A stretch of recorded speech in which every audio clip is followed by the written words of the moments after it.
afternoon, everyone. I'd like to go ahead and get started. Welcome to the first CCOM seminar of the semester. Today's speaker is going to be Trembanis from the University of Delaware. Art received his doctorate in marine science from BIMS at the College of William & Mary. He is now an associate professor at the University of Delaware and the director of CSHO, which is Coastal Sediment Hydrodynamics and Engineering Laboratory. Yeah. Great. Well, thank you, Garrett, and hello, everyone. It's always great to be up here. It always kind of feels like a bit of a homecoming in some ways. So, this talk is sort of the annual or biannual news from CCOM South. There at CSHO or CCOM Mini. And I see a number of faces in the audience that I know will keep me honest. Former intern Chris Engler, soon-to-be former PhD student Adam Skarke, still employee Val Schmidt, and hopefully if I don't gum this up too badly, there won't be too many former friends and colleagues here in this room. And so of course, a lot of the work that I'm going to be talking about today, many people in this room have had a hand in helping to craft. So I'm going to put their fingerprints on this as well, and hopefully do that a little bit of justice today. Oh, I know I need to be over in this one. Okay. Okay, so basically I'm just sort of breaking this into two parts. This is the CCOM South update, a little bit about some of the work we've been doing, some new partnerships, sensor development, and some outreach things that we've been doing. I always get a full brain when I come and spend the time up here. So it's been a lot of fun going around and meeting and talking to people today. And then the second half, I'm really going to focus on talking about a recent project that we've been involved in. This is in partnership with NASA and NOAA, part of the NEEMO 15 expedition, mapping off Conch Reef, Florida. We're heading down in a couple weeks for the actual saturation portion of the NEEMO project. So I'll tell you a little bit about that. There's some interesting, I think, unique facets of the work going on there from a space exploration ultimate paradigm, but that they have a lot of applications to a lot of ocean exploration work that I think has a lot of bearing on a lot of work done around here. So I'll give you a little bit of a primer on what this analog exploration is about, show you some of the mission planning tools, mission planning data classification tools that we're using, some exciting new work that we're doing in trying to crowdsource image classification, which we're finding in our work to be more and more of a necessary element, and I think it's kind of an exciting new way to do open source science, and some examples of some of the experiential learning and SCM outreach that we're doing. Recently, we've been doing a number of projects around the world. This past year, we got involved in a project doing scallop stock assessments for nymphs. I'll show you some examples from that. I'll show you some work on a new sensor system, biologic sampler system.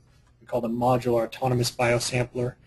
And we're just getting ready to pack. As soon as our AUV gets back from Brazil, right now it's off Espiritu Santo state, off the east coast of Brazil.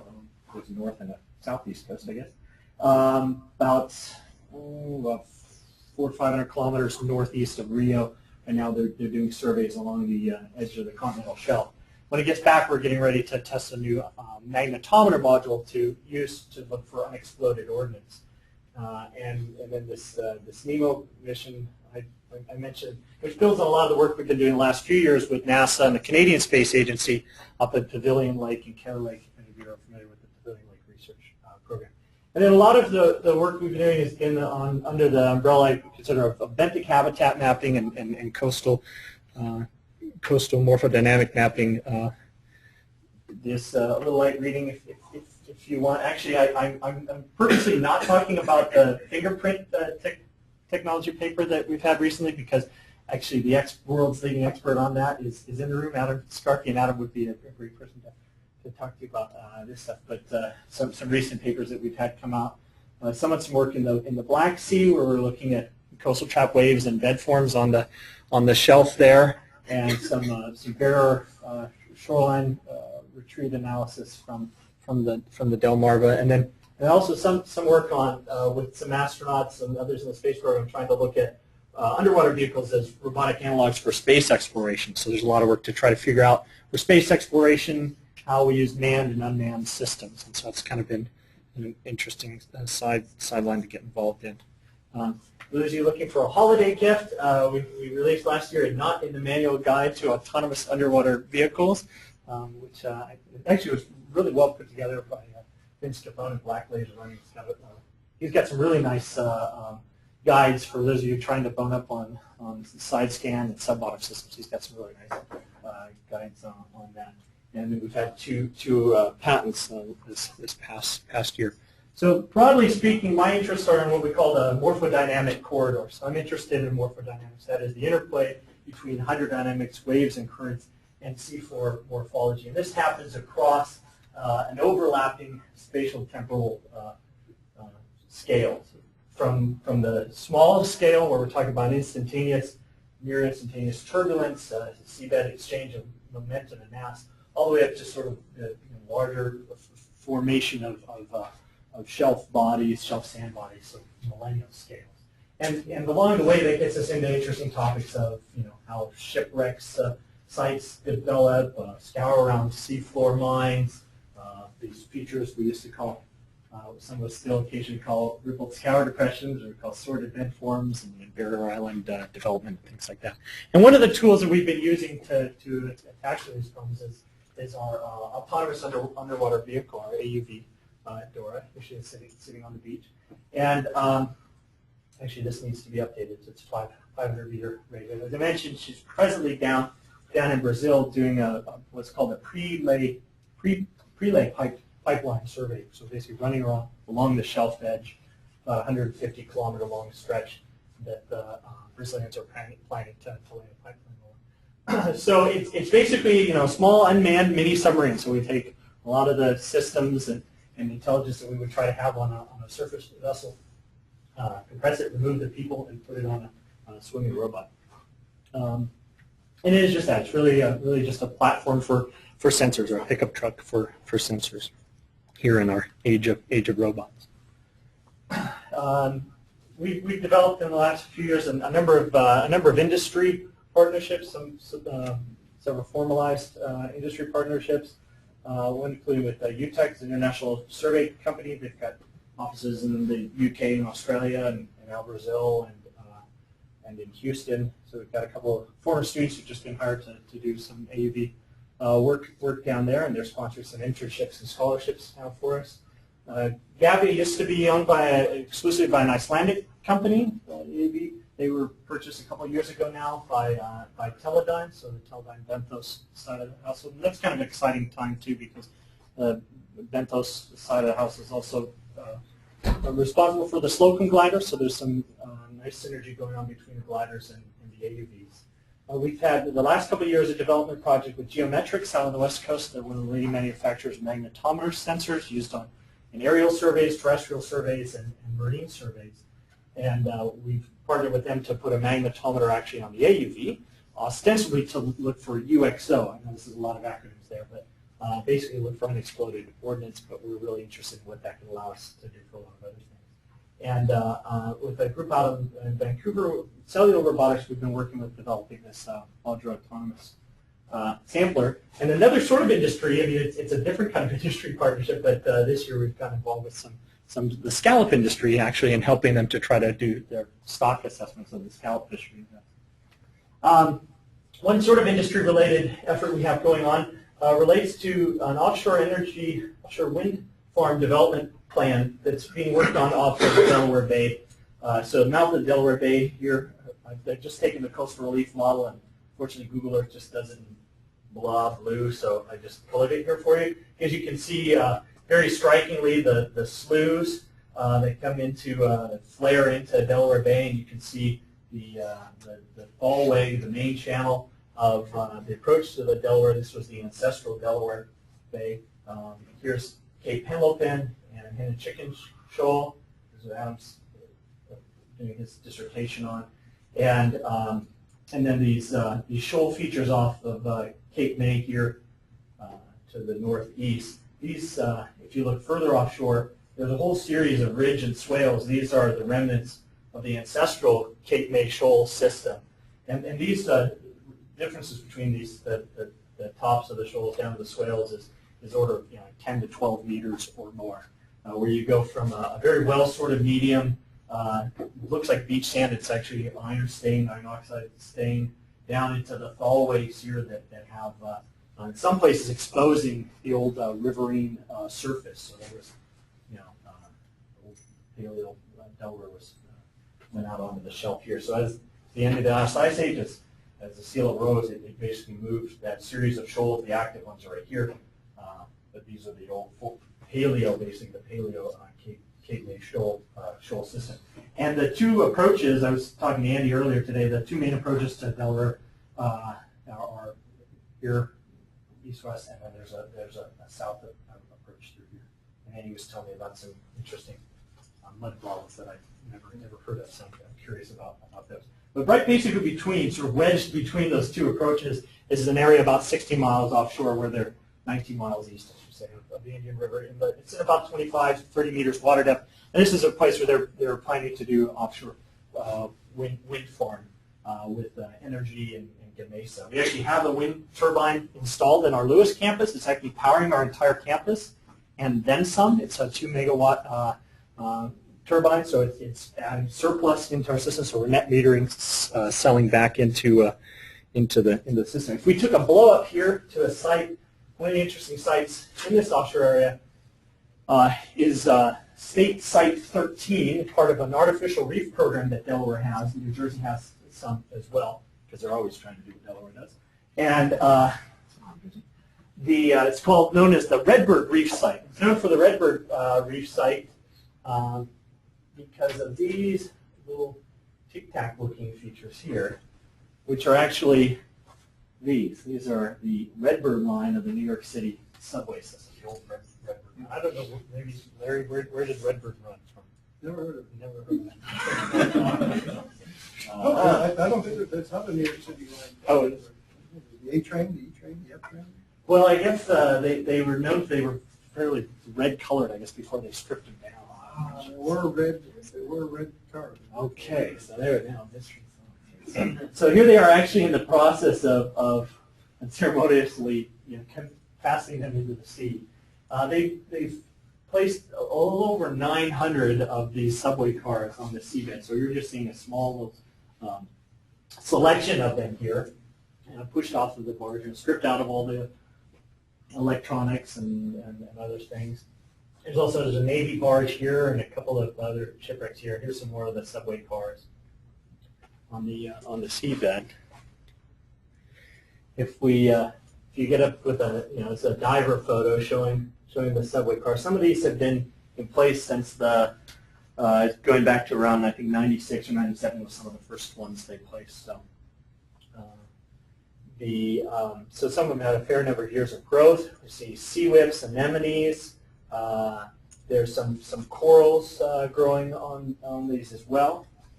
And if we look at our profile, you can see that some of them are still standing. They're still upright and proud. Here's one standing a meter and a half or so above the seabed. There's rumors that some of them have been collapsing. Either they fell and got inverted, and so the weight was pressing down on, or that some of the bearing members have started to deteriorate. And we've done a couple of surveys with the AUV, and then this past spring we were out with the EPA ship, the Bold, doing some side scan surveys, and we're kind of interested in a number of facets about the morphodynamics associated with these. Obviously, we see these pronounced symmetrical scour modes around them, and you can see these old scour halos. We expect to see that. If we look at the sonar record, the backscatter record for the side scan here, here's the light colors here are the harder returns, and the browns are the lower returns, same convention down here. And there are cases where we see some of the individual subway cars, and they have just a limited little halo around them. But there seems to be some density effect that we're trying to sort out, where you get enough of a cluster them together and they sort of anastomose, and so they get sort of an aggregate effect of a number of them basically developing larger scour patterns around it. When they're scouring down, they're exposing this gravelly, they're winnowing down to a gravelly sand layer. So as soon as you saw, in fact, before we went out, I said to my guest, I said, we're going to see, contrast, I said, we're going to see contrasting grain sizes like we've seen off of Martha's Vineyard, like we've seen off of, up and down the East Coast and West Coast, these contrasting bed types, and we're going to see coarse, gravelly deposits, and then a very well-sorted, fine, silty sand. And so it's about 250 microns here and about 850 micron D50 grain size for those two, which we're seeing a lot of places at these sort of depths. And a lot of active transport. We're seeing we have a small little ROV, and during the peak part of the tide, we're seeing a lot of transport around. We could even see some of these river cobbles exposed on the seabed, and there's sea stars growing around them. So a very, very contrasting sediment types that are existing, immediately adjacent to each other. So they show up very strongly. This has been an acoustic segmentation or an image segmentation of the acoustic. So this is using QTC SwathView, basically segmenting it. And you see it's pulling out the wrecks here in green, and then the two main sedimentary face sheets here. This purple is just the fine sand, and then the gravelly sand is in tan there. So we're trying to now look at the orientations of these scour marks, see if we can build up a database to know how they're related to wave and current dynamics here. I said it's only about 25 to 30 meters depth, so big storms will activate the seabed here.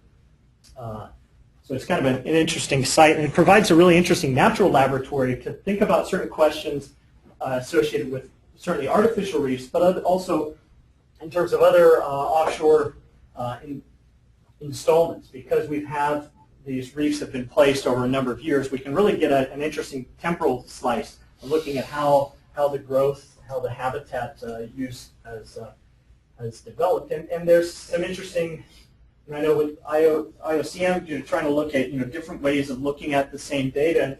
And here what we're kind of seeing is that there's a lot of ways we can look at this for certainly for the morphology, for the dynamics, but also from a marine spatial planning standpoint, we got to think about how do we manage. Here, these were placed.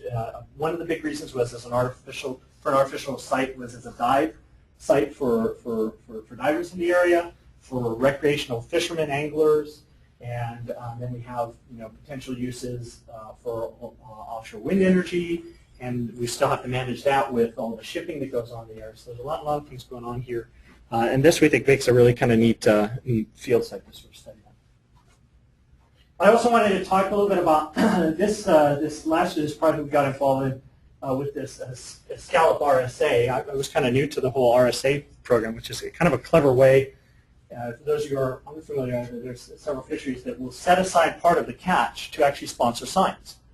And the fishermen that we were working with are some scallopers out of Point Pleasant, New Jersey, and Point Pleasant's right about here. Manus, want to help me out? Anybody? A little north here, right about here, right? Yeah. The scallop fishery is one of the most heavily regulated. It's also one of the one of the healthiest fisheries in the U.S. There's about 58 million pounds a year, just south of $500 million fishery. This is showing five days of our AUV surveys for it. It turns out that the standard historical way for doing the fishery assessment to know how much is there and how much allotments has been by doing trawls, by dredging, fully dredging, doing counts, and then extrapolating up. And it's obviously it's an extractive sort of process in its own, but that's when it's ongoing. You may be familiar also with the towed hab cam system, Woods Hole. I know folks here have been involved with that. So they have a towed system behind the ships. RV Sharp was out doing some of those tows this summer. And we suggested a new approach to doing that, and that was basically sever the cord and try to do some of the counts, the image, getting the benthic images from the AUV, and along the way gathering other information. So we're getting side scan, swath, bathy along the way, and then we're measuring a lot of water column parameters, salinity, temperature, dissolved oxygen, chlorophyll, turbidity, things like that. So here's some examples of kind of what things look like. Here's one of our camera images. So I have a grad student who's learning how to look through, I think, 300,000 some images to try to count scallops.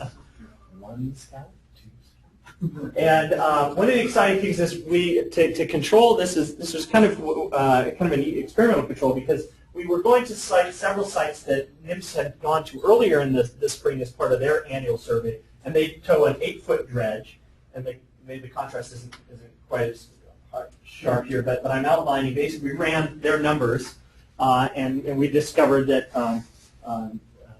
dredges can't stay on, robots stay on their numbers much better. So we put in the start and end point for our mission, and the AUV faithfully ran that within probably 2 meters or so. And here we're actually seeing in the side scan the dredge mark from the NIPS, and we were actually able to measure it, and we knew they had an 8-foot dredge, and we measured it, sure enough, it was 8 feet. We saw some areas where it was a really tremendous amount of trawl activity. Sometimes we could actually recognize other kinds of trawls. This is actually, it's not really a trawl, it's from clam dredges, and they actually use a hydraulic jet. So theirs is a very deep in size, whereas a scallop dredge is just going off of the top 5 or 10 centimeters. In fact, I can show you what this looks like in action, because we actually put I don't know if anybody had done this before, but we put a little HD GoPro camera on a trawl scallop. So here's what this operation looks like.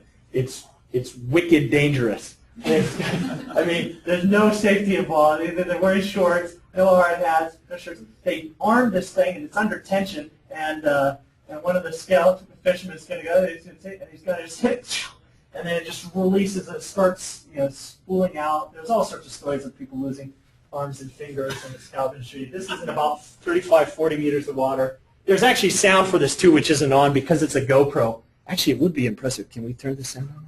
Yeah, you turn the, yeah, there you go. Oh yeah, listen. So they're paying out cable. Now it's sitting on the seabed, ambient light with a little dive light on it. So you're seeing towards the front of the yoke, there's a bag behind it. And in a few seconds, and it always takes longer than I think. We'll see what happens.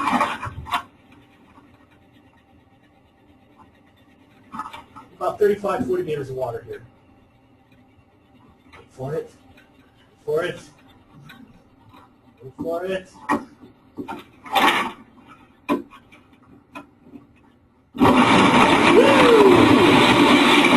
Off to the races. I'll turn this down just a little bit so that I can give you a little bit of the voiceover here. Yeah, so I don't know if anybody taking a GoPro camera and did it. We actually thought, we knew it was pretty risky, that we might lose it, but we thought for the price of these little GoPro cameras, what the heck. And one of the scalpers actually welded on a little bracket to mount it. And we got it fancy. We put it in different mount areas. And they wanted to see it. For these guys, it was great because they'd never really seen what it looked like in their bag. They had this wonderful intuition of what was going on down there. And if you stare at this long enough, you can see times where you'll see flounder just try to fly out of the way, and occasionally, others get caught up into the bag here. They're traveling at about 4.5 knots as they're moving along. Now, typically, when they're doing an actual commercial dredge, they'd be towing 2 of these, one on either side, for an hour or so at a time. We were doing very limited 15-minute dredges to keep with the protocol that NIPS uses. They do 15-minute tows. So how we did this is we found the line that NIMS had run. We ran the AUV along that track, and then we had the scallop ship come right along that same line afterwards. And then the idea is to compare accounts that we see from the images to what they're getting in the net. Now, the back of the nets have these 4-inch diameter rings to them, and they're designed to let the smaller, the useful scallops out, and to try to, they have turtle exclusion devices to try to let the turtles escape, and they get all sorts of bycatch. I mean, this happens, but it was kind of interesting to see. So this is this is dredge cam 1.0, I guess.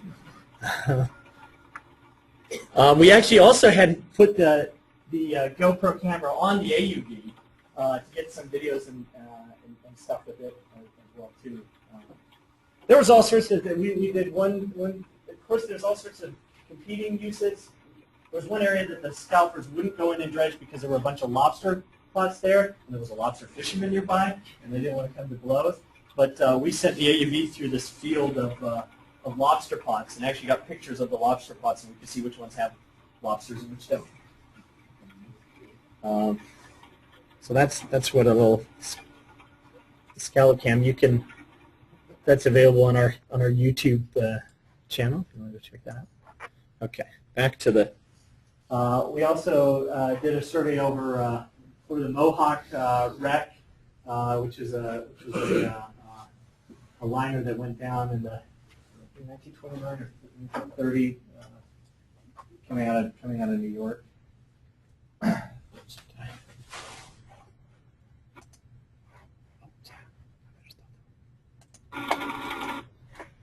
There we go. Okay. So here's what 10 days of surveys basically off Long Island, the Mid-Atlantic Bight, everywhere from off Delaware to off Long Island. This is 10 days of surveys. This breaks the area into a series of 30 by 30 nautical mile blocks, or 30 by 23 nautical mile blocks. So our goal was we had to try to get a certain number of nautical mile coverages or kilometer coverages in each of 8 boxes here from Long Island. This is 1, 2, 3, 4, 5, 6, 7, and 8. So that's what the placement of these. And then to try to either cover areas that nymphs had been previously, or try to select some random area inside those boxes where we could go and run the AUV. So 10 days and 8 strata, 13 nymph stations, a little over 30 missions, and around 500 kilometers of trackline data for the AUV running kind of, well, especially in our second cruise, day and night. We have a number of batteries so we can swap out and be on deck for an hour and in the water for 3, I think, and constantly swapping on and off. Actually, it turns out nighttime's better for one reason. We get a lot better images. We're shallow enough that ambient light kind of washes out some of the images. So images, a little over 300,000 images. Some of them in the water column, some up in the head of the Hudson Canyon get kind of muddy looking, but a high percentage of those are certainly usable. Lots of side scan and SwathView, and then the ancillary data that we're recording along the way as well. So actually, we've started to dig through the data and trying to run through some of the counts. And so far, I'll give you an example.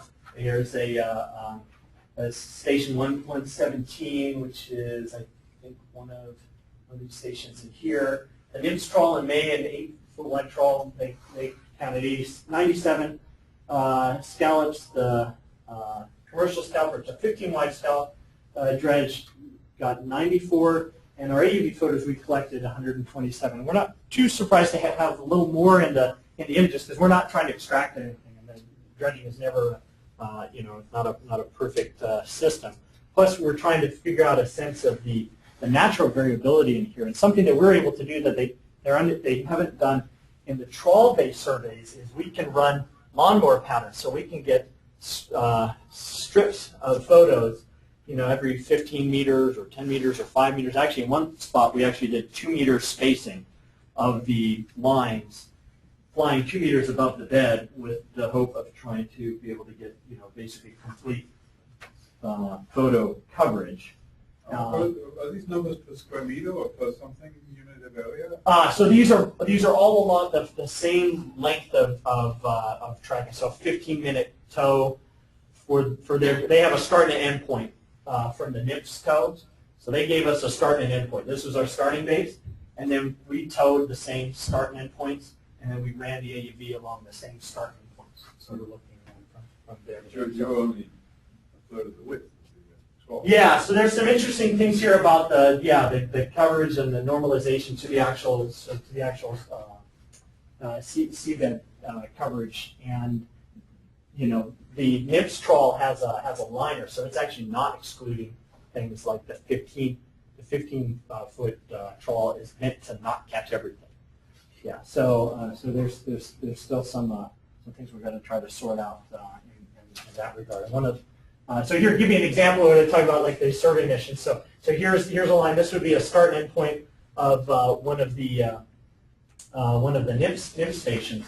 So we ran the same start and end points that they had, and then gave ourselves a wide enough berth so that right after we ran, the dredge could come along the same line. And then while this is where we can really kind of help with efficiencies of the assessment of the fishery, is while the AUV is still running its mission, they were processing the trawl, the initial trawl catch. So the sequence is AUV runs along the line. By the time it gets done, and we're monitoring it acoustically, when it starts to get on its lawnmower pattern, the scallop boat lines up, does its dredge, and then they stop on station and they actually process the scallops right on site. So at an impressively rapid speed, these guys are shucking these scallops.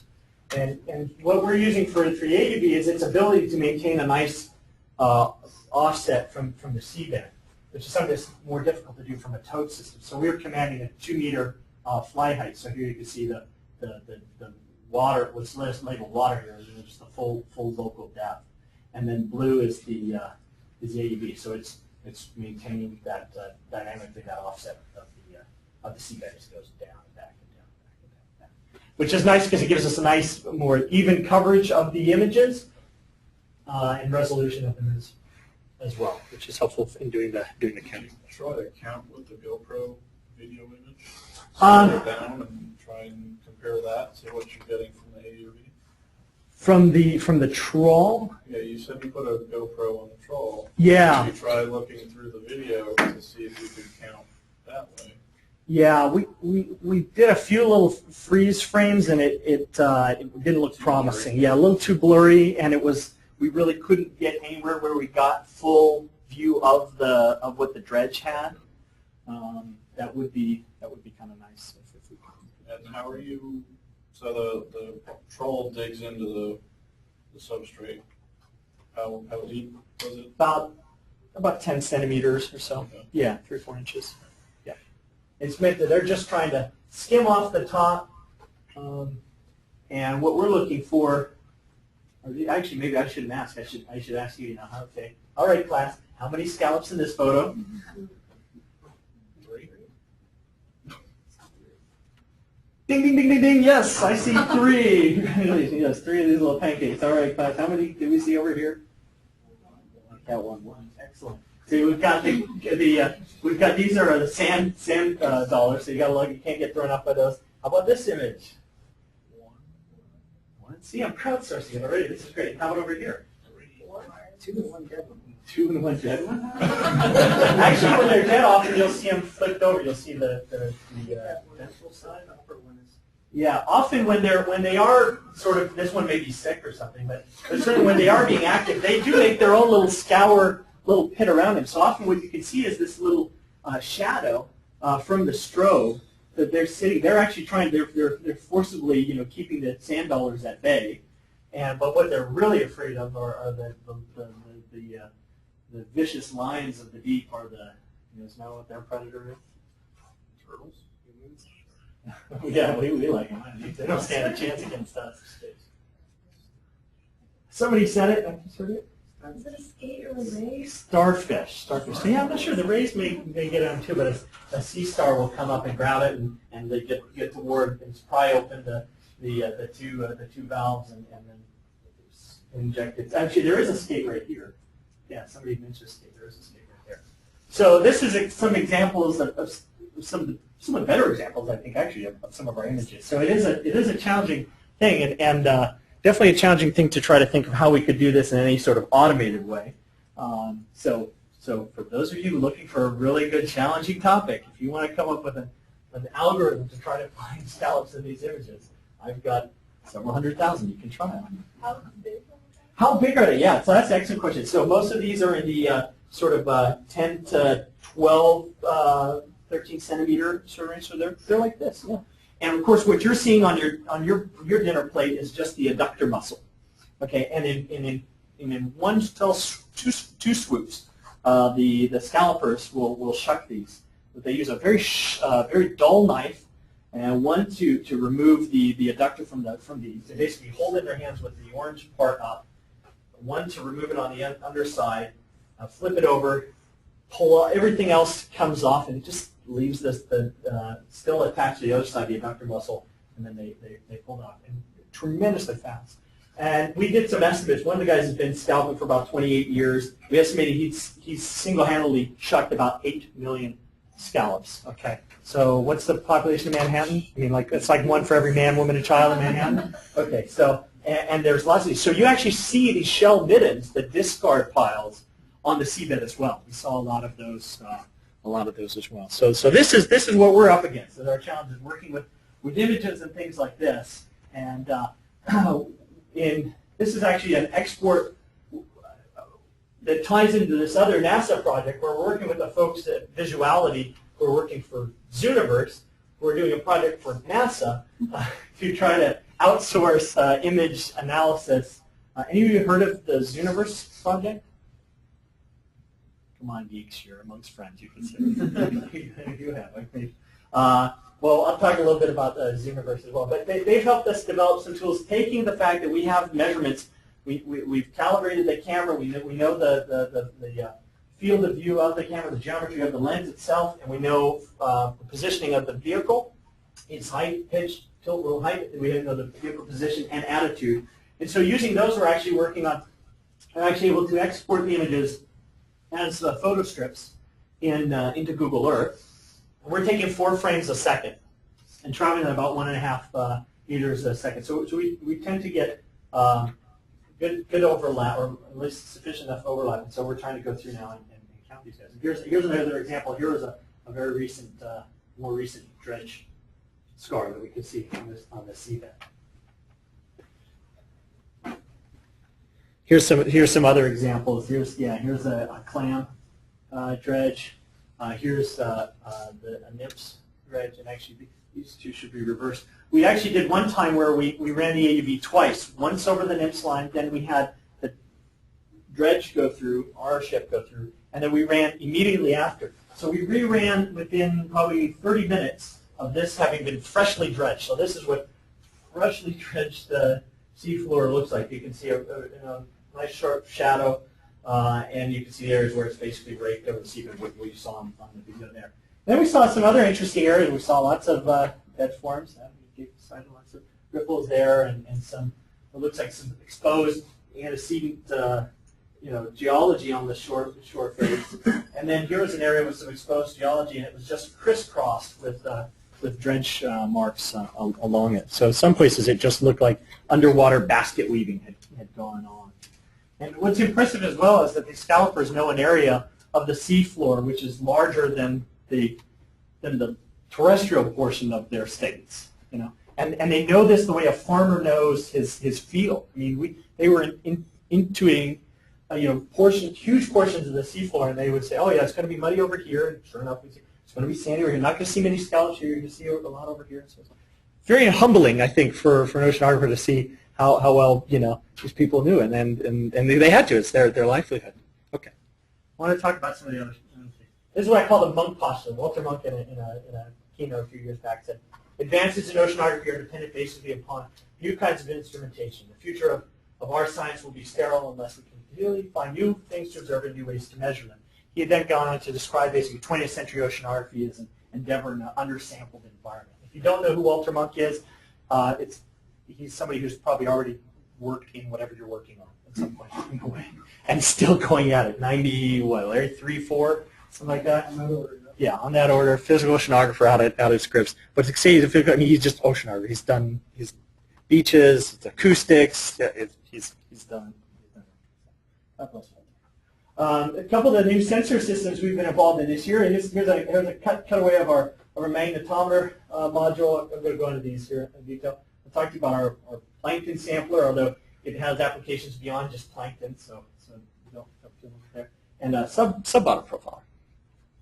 First, what we call our MAB system, Modular Autonomous Biosampler. A microbiologist at Delaware, Craig Carey, and I were walking on the quad one day, and we were commiserating, and I said, AUV, a lot of remote systems. We do a passable job. We do a pretty good job for sampling if you're you're a physical oceanographer or you're a geologist, we can do a lot of things remotely and we're just gathering numbers.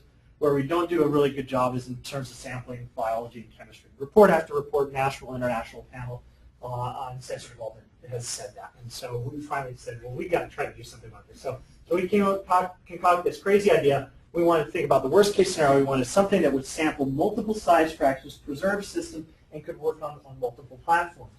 Something that could go on AUVs, ROVs, and mooring. So worst case scenario, it's got to be sized for the size and power and weight constraints of an AUV, but we wanted something to take many, many samples and preserve them. So this is the benchtop prototype that we just got this past summer, and it has two sets of stacks that pass filters in front of a pump system, and each stack is capable of 200 samples. And the idea is you could put several in series, so you could filter zooplankton ahead of phytoplankton down to 0.5 micron is the smallest sample, and then preserve those and keep them if it's on a mooring for maybe months at a time. Bring it back up and then analyze the samples. So we're not doing any of the in situ sampling, which some systems are doing. We're just trying to collect and preserve the samples.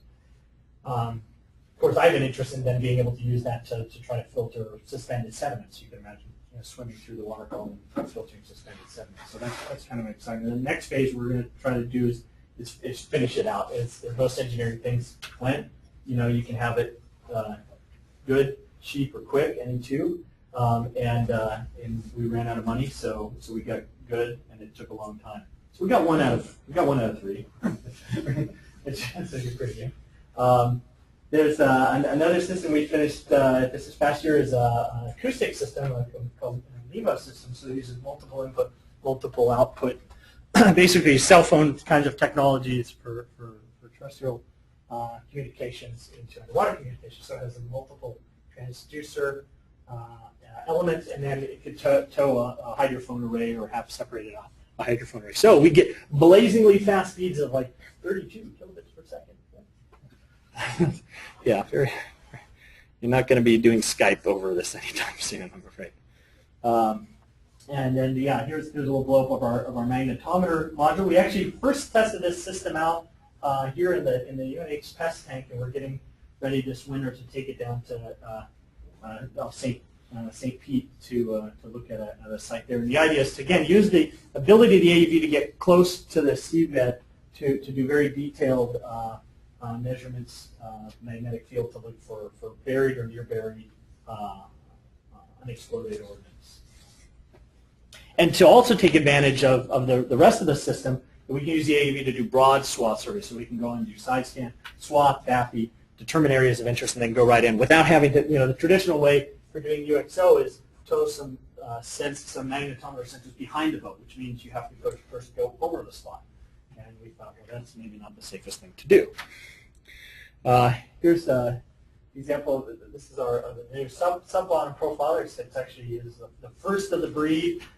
This is, again, a nice benefit of now Teledyne having the Gavias, that they decide, hey, why don't we put a Teledyne chirp sub-bottom profiler on the AUV. So we tested in Delaware waters. They actually tested up in Buzzards Bay as well. And it's right now down there in Brazil. Okay. Brazil took a lot longer than I thought. Yes, this is our new shoulder-launched AUV. This is what happens when the AUV gets its work done and is very efficient, and then we have time to go play. So we said, well, we need to go take some ground truthing of our site, so we got to do a dive. This is Aquarius right back out here. So we actually turned the AUV camera on, and we used it as our underwater camera, which is kind of nice. So I got to take pictures of it. There's a CCOM sticker right up there. Yeah, so there's a CCOM that's been there. And actually, one of the fun things was while we were there, since I skipped town on one of my classes, I was able to do a Skype session back to Delaware. And it's always great when you can end class with a dive. So I ended my lecture and signed off and did a back roll off of the boat into the water. It's a good way to, you can't always end class that way without getting injured. So we have a new, we have a telepresence system. Well, we have what we call the VAST lab.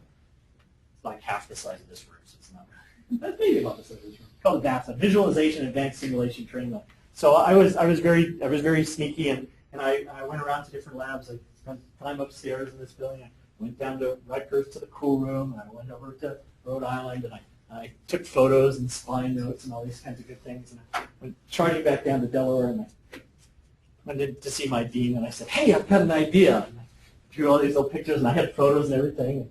And wouldn't it be neat if we had something like this? And then I didn't hear anything for a while, and I went down to do a study abroad program in New Zealand. I get back in February, and I'm tired, and Adam had been there, and we've been schlepping students around New Zealand for a month. And the dean comes running in my office. She says, good news, I got money for your lab that you talked about. Wow, that's fantastic. And she says, and I need it by tax day. So that's, February. I got till April 15th to get this whole lab up and running. So I exercised a lot of, shopping, therapy, retail therapy by buying this very Steve Jobsian room. It's all iMacs and laptops and as big a display as I could do in our low hanging stairs. So there's several components to it. One is our large scale sort of visualization. Let's say large scale visualization around here. So there's 6 displays here. This is fantastic. And so we use that to bring up big Google Earth feeds. Another component of the room, because I had one room and I was trying to do multiple things. We have 12 desktops that we use for instruction. We've hosted a number of workshops. Flater Mouse has done workshops there. SonarWiz, QTC. We've had a number of workshops. It's been really a great resource because we don't charge them. They come in and our students get to attend, which has been fun and nice. We also have a corner 6-display computer where we have a little ROV, real physics ROV simulator made by a Marine Simulation down in North Carolina. So it's an actual, authentic-looking ROV control panel, so you can get experience. Some of my students have been going out on the Nautilus, so it's kind of nice to them get a bit of a sense of how those systems and panels sort of work. And we also have an RTS QTS panel like you guys have upstairs, which allows us to connect into the feeds from the Okeanos Explorer and also from the Nautilus. And so it's been nice. It's nice that there's now 2 stations on the TV set these days. Last year was just 1, so it's like 1950s TV. We've gone from n equals 1 to n equals 2, so that's been kind of fun. All right. Now I can finally get to the other part. I want to talk to you guys about this project we're doing down at Aquarius. This kind of grew out of some work we had been doing up in Canada in these lakes, and it turns out that I hadn't been aware of this until a few years ago, that NASA has a number of these. Anybody are familiar with the analog research? That was Kurt Bergenda. Have you been up to Desert Rats or no? Older stuff. Older stuff than that, yeah, older analog. So these analog sites are used in various capacities by NASA to test various aspects of their operations and their exploration. Out in the desert of Arizona, they have a project called Desert Rats, D-Rats, and they actually have their moon buggy type vehicles, and they go traipsing through the desert with a backroom team of geologists sitting in an air-conditioned hotel somewhere, telling them, go left, go right, grab that rock, no, that one, that kind of thing. And since, I think the 90s, maybe early 90s, they've been doing work down at Aquarius, which, if those of you who don't know, is the world's only underwater research lab presently off the coast of Key Largo. So we got involved this year because of our work at Pavilion Lake and Kelly Lake to be what we call the precursor mission, robotic precursor mission. I don't think it's a secret to say that NASA's struggling, perhaps certainly in terms of getting a ride these days, and in terms of kind of some identity issues. The vision thing, I guess, if we put it another way. They were thinking it was Mars, then it was we're going to the moon. Now it's all about a near-Earth asteroid, or maybe it's the moon, maybe it's Mars too, maybe it's all 3 of those in concert, and sort of things like that. But regardless, as we're seeing the ramp down, the twilight of the shuttle age, these analog stations are really an important component of keeping the eyes on the space prize alive. So Aquarius, here's Tavernier, Key Largo, we're about 4 or 5 miles offshore. It's basically a double-wide trailer underwater, about 60 feet of water. It's owned by NOAA and administered and maintained by staff at UNC Wilmington. Here it is. Here's a profile shot of it.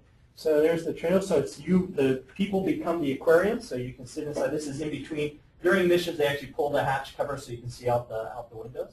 So it's quite a growing, thriving artificial reef system itself, which for us is kind of exciting because we're learning a lot about artificial reefs in different places. There's a little gazebo, air-filled gazebo, so we can swim out to the wet porch, come out to the gazebo, put on your gear, or come back and talk to the people inside.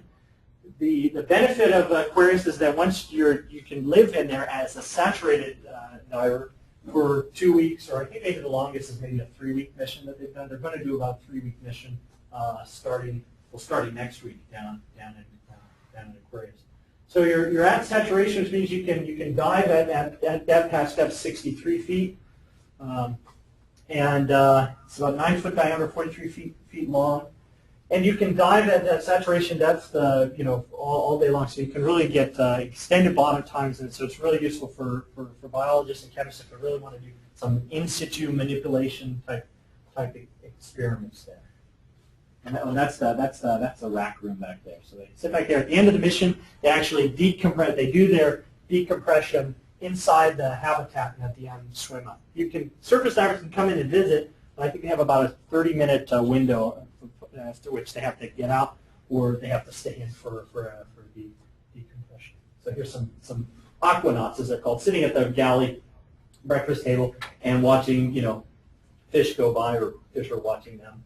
Kind of wonder what the fish say. They say, "Hey, you should come check out my reef. I've got an aquarium with people." The reef itself is a thin little veneer of a Holocene reef over a Pleistocene limestone that's called a Key Largo limestone, which is a lot of the Florida peninsula. It's heavily karsted because sea level oscillations have variously drowned and exposed large portions of the Florida peninsula, and we're seeing lots of evidence. I'm particularly interested in some of the evidence we're seeing of the karsted terrain there. Here's a little conch crawling up on a pillar there. I won't bore you with the geologic units, but here's a cross section of the whole Florida Peninsula from the Everglades out to the Atlantic. The Florida Keys are on this Q5 unit. Right up here, then there's a channel, and then it's the outer fringing plateau that is this series of reefs here. Okay. There are some very common topographies that we see here. These very pronounced spur and grooved topographies that are sort of wave-formed variations where you go from a thriving coral portion down into the sand chutes in between those, and we see that up and down the reef face itself. All sorts of really nice biological life, barrel sponges, gorgonians, and octocorals. This reef, though, has been seen a lot of decline, certainly compared to a few years ago when we were down in Bonaire, and there's a lot of signs of that. A lot of diseased corals, a lot of macroalgae that are out competing the corals in places, and quite a increase in the amount of sponges as well. And things that have affected throughout the Bahamas and the Caribbean, like the sea urchin die-off have affected this area as well. They're being threatened by invasive species, so the lionfish that is made throughout the Caribbean and Bahamas is also come to the Keys and to the areas around Key Largo. So we're on the lookout for those things as well. But what's exciting now is that in addition to doing the exploration part, NASA is actually really interested in having us to try to build a real science component to it as well. So it's not just a lot of the analog sites have maybe been criticized as being kind of gamey, not in the sort of wild deer and the Forest Service, but just sort of trumped up scenarios to try out their systems, and so there's a lot of effort to try to get some real science on it. So that's kind of where we came into play. Back in May, we came in with the AUB, and we're charged with trying to survey an area of the reef, basically a 2 kilometer by half a kilometer wide area. This is one day's worth of AUB missions. We chose to try to avoid them, at least that day, initially the main part around the reef. This is what we had to go on before. We found out that there had been an opportunistic survey by the Nancy Foster, there may have been somebody in this room out on that they had surveyed the reef back in 2007. And then again, because of the life support buoy on the surface, they had avoided, there was a big gaping hole in the middle of the data there, because they couldn't get the ship in amongst all of the it's a buoy that's connected by some subsurface cables at about 15 feet deep, so they didn't want to get in around that area, so they got as close as they could and ran out in one direction. And here's kind of what the profile looks like. Here you can see these very clear collapsed structures along the reef. In fact, you can see the outer part. This was the outer, would have been the outer part of the platform. So this whole karsted area has several years, collapsed down, which has made this little embayment. This is called the Carpenter Basin, because astronaut Scott Carpenter came and has done some work in here. And up on the top part of the platform is a series of spur and grooves, and it's very steep. So it's a challenging area to try to do AV operations if you're trying to run along and suddenly it drops down 6 to 8 meters, and you're trying to maintain some sort of constant offset. But that's what we did. So we went in and over 4 days, but really 3.5 days worth of work. Basically painted in the whole area to generate bathymetry and backscatter products that are now being used to plan the missions for the astronauts. There's 3 astronauts that are going to be living in the habitat, and 2 deep worker pilots from the Flower Garden Bank Sanctuary. In fact, is Jim here? I'm seeing him away. There's a couple of folks that I think Jim worked with when they were doing that mission too. So we've now been. I really don't have a student working on this. So if anybody else is looking for a project, we've got a lot of exciting fun data here. We've been playing with trying to throw some of this data into classification system. We've run it through the geocoder implementation in the new Fledermaus geocoder tool set to try to get. Well, we're in some interesting zone because we're beyond the real, strictly speaking, the theoretical limits of these models are like 300 kilohertz. But one of the things we're trying to do is push the use of the ARA technique to the AUV technology. So here I want to show you. Here's an example of this is what they do out in desert rats. They have these buggies and they go inside, and they then when they go outside they have to go through all the steps as if they were out in space. In Pavilion Lake, they've been using the NUTCO subs, the deep workers, so we're using a couple of those. And here at NEEMO, they actually set out all these different things. They're going to be doing seismic work and taking drilling samples while they're there. While the astronauts said they build an actual rock wall, and they pretend like they're tethered to an asteroid. And so we've been trying to compare and give them this is their cartoon version of what their playing field looks like, and we're trying to give them a better, truer image of that. And our work has now been trying to go in and break this into zones and try to see how we can do as much biology, geology, chemistry that we can with a science team opportunistically on the back of this mission.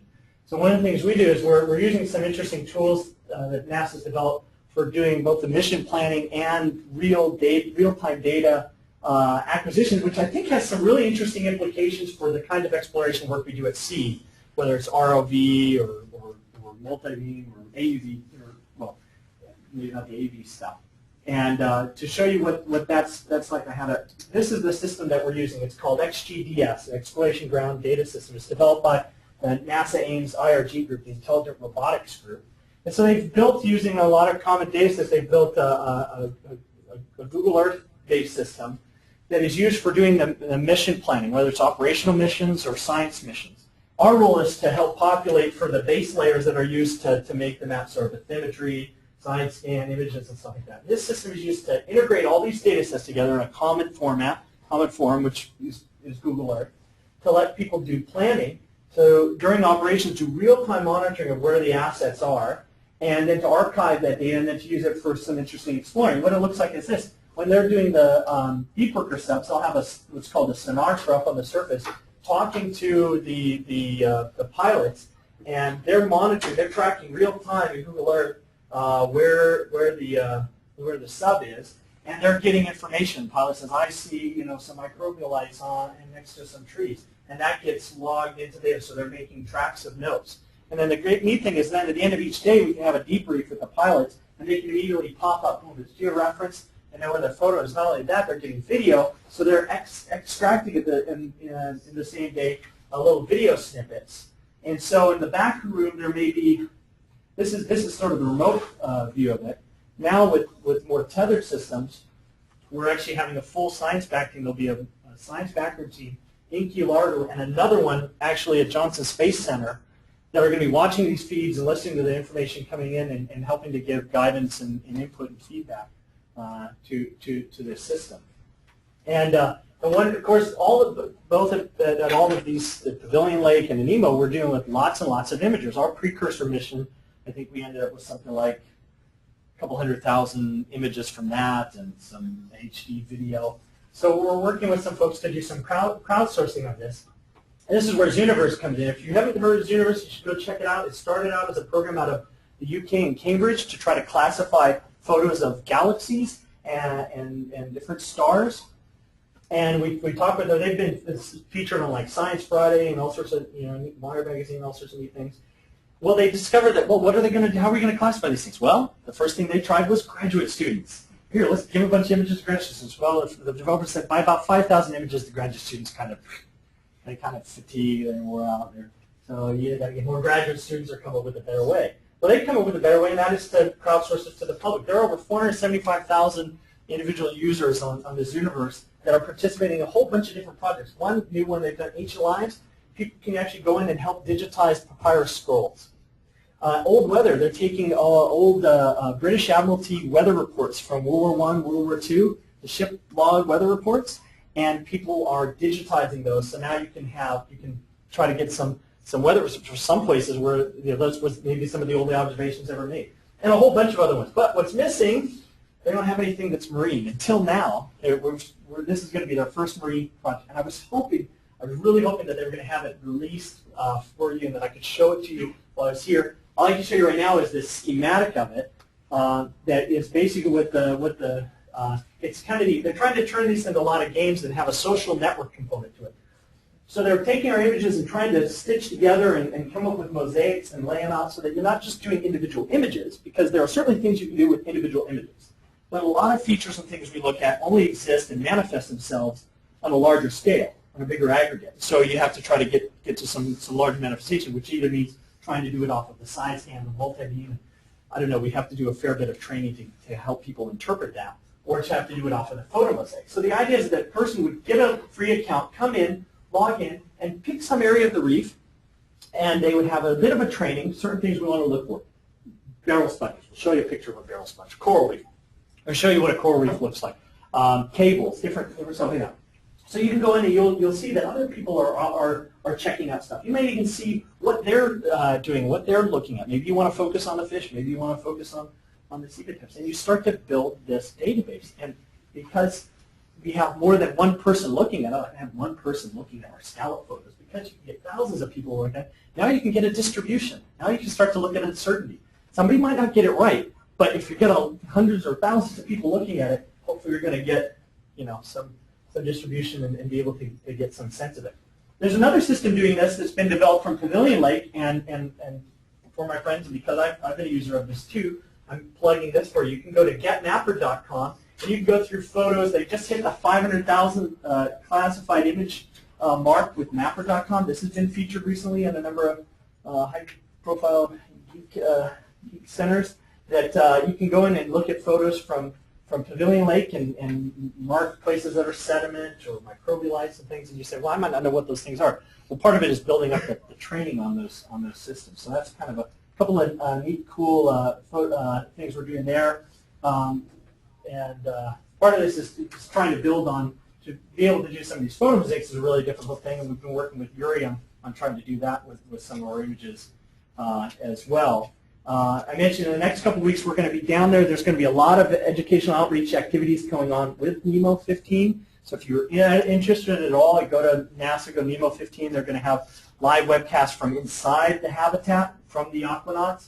We're going to be up on the ships near, this is the life support buoy, and we're going to be up there. They're going to have something like 100, 120 people there on site. And NOAA Administrator Dr. Luchenko is going to be there as well to come check it out because it's a neat partnership with NOAA and NASA. And then I just want to finish up and show you a few of what it looked like for us back in May out at the site. Lovely, nice clear water. George Bond. This is the life support buoy, so they have real-time internet wired up to the surface, and then radio waves back. It's a Motorola system. Is that right, Val? Do you remember? Yeah, they have a Motorola system that telemetries back to the shore station. So it's really cool because you can see the live cameras and stuff down there. This is we actually caught this in our swath bathy. They put what they call a lander. This is where they build a rock wall around it, and the Goliath groupers use that as a really nice little habitat area there. There's a lot of groupers and barracuda, and it's a nice place to go and run some AVs. We actually I wanted to show you one other video here that we shot with the GoPro camera, and this is from the AUV looking down. You can hear the DVL pinging and the INS humming. So we're flying right over the reef towards Aquarius. This is one of the lazy jack cables that goes up the life support buoy. It comes up and over. We actually threaded the needle and swam right between the cable. And here's the dive safety officer out scrubbing barnacles off the outer part of the habitat. We literally flew right over the habitat. That's the AEP performing an avoidance maneuver. And this is one of those cables that goes out to the buoys. This is why the Nancy Fawcett didn't get in here. But we just went for it and got some really nice data, I think, in the as a result. So we'll be quiet. Thank you. Yes. Yeah. There's our team there in May. But of course, one of our team members, because he wears two hats here and down in my left, had to leave before we were all done. So yeah, there's our birthday boy, Val. So with that, I am going to shut up and thank you guys and I'll entertain any questions you have.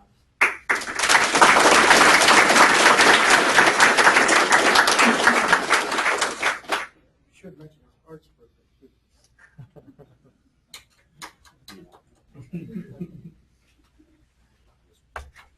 Yeah, it made it easier so that we could remember. Any questions? Yeah. So you have a GeoSwath on there. Was Yep. putting any kind of really high frequency multibeam on there for looking at skulls? Because you can see where they sit and there's a hard spot in the middle. Yeah, that would be great. The GeoSwath's a 500 kilohertz system, and we've talked about trying to get like a nadir filling system, like maybe like a Blueview or something just in general. I hadn't thought of it really for necessarily trying to get the scallops themselves. I think one of the biggest things we could use is we really have an underperforming camera system too. It's a little point gray, 1 megapixel camera, 1 or 2. It's 600 by 800, so it's like, what do we nominally call that? A little over 1 megapixel, and it's so it's not all that hot. In fact, what I'd rather have is actually use the GoPro. It's a commercial system. It's 720p. You get sound too. We just have to figure out either how to make an external mount for it and do some time syncing to it, which is something we're because it'd be really neat if we could then have a system that we could rotate and do in different directions. Maybe look at video under things, or maybe have GoPros all around it. They actually make a stereo mount GoPro system that does 3D, so that would be kind of, but yeah, that would be a neat thing to do. Know anybody who could help us with really high frequency? It's my birthday, Larry. We gave you one. Yeah, and now I hear it's the multibeam is being used to map the Hampton the inlet there. So that's good. We didn't lose it; it went into wet storage. What I did with it is I turned it into this Gavia now. It's much better. Other questions? Yeah. Two questions. One is your biological sample. Is that an integrated sample over time, or is it a function of time? They're discrete, samples. The old sampler system, like they used to have the plankton system, was called the The continuous plankton recorder. Yeah, it was basically a nylon type lens that was kind of going, and then you kind of have the stuff. This is discrete, so the mechanism, I didn't show it, and I should. There's a little cam and arm system that grabs one of these discs, and again, think of it like a stack of poker chips. Okay, and it rotates it into the aperture, filters through, and then rotates it into the take-up stack. And we preload both stacks with blanks, with ready samples, and so we kind of do this roundabout. So that's how we get 200 samples out of it. So each one would be a single filtered event, which what we're working on in the next phase is to actually tie that into some intelligent sampling. So you would program it and say, I want every hour, but if you see a low DO event, take more. Or I want every day, if it's deep ocean, and I want, whatever. So our goal is for full ocean depth. In fact, the pump we're using, the seabed pump, is a full ocean depth pump system. Second question, you were using the Andera Opto. Yeah. Do you have a problem with the time response of that? Well, I mean, I don't, but people, for some settings would. Yeah, there's about a 20, 30 second sort of response to it. So if there's dramatic jumps to it, we would either have to introduce, some circle behaviors and things for it. For most of the stuff we do, it's kind of it's not been our primary sampling objective. Yeah, a faster response system would be good. For all the years.